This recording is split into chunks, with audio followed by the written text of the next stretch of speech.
I don't know. I think it's definitely a tricky issue. I do believe that it may not be sort of the end of it. I personally don't think that it is the end of the road for Google in China, purely thinking from the point of view of how useful Google is, right? And the fact that people in China who are universities or have studied abroad and so on, they depend so heavily on Google, even despite the fact that it's blocked. That I just think at the end of the day, someone is going to figure out a way to solve whatever issues exist to bring all of this innovation, present and future, to people in China. How satisfied are you with the pace of innovation at Android? I'm quite happy with the pace of innovation. I think especially because I understand how hard it is to make progress.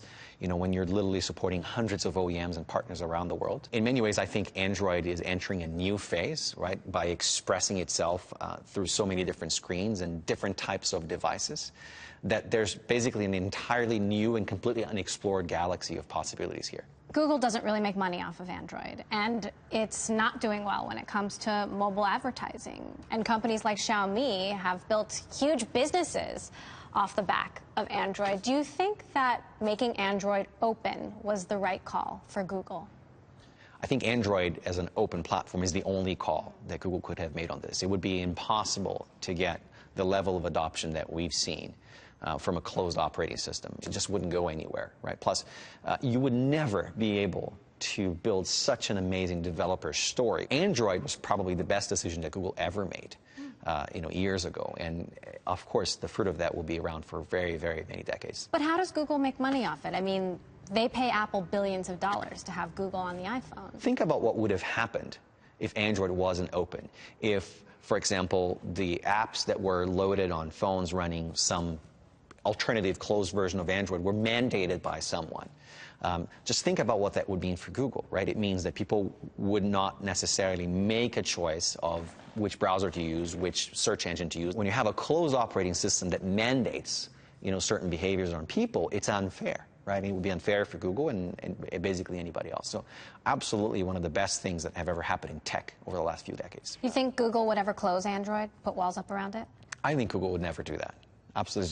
There's absolutely nothing that would convince Larry to do such a thing. Larry handed over a lot of control to Sundar Pichai. What's your relationship with Sundar? I think that was also an amazing decision in many ways because Sundar is very capable. He's the most well-rounded executive at Google.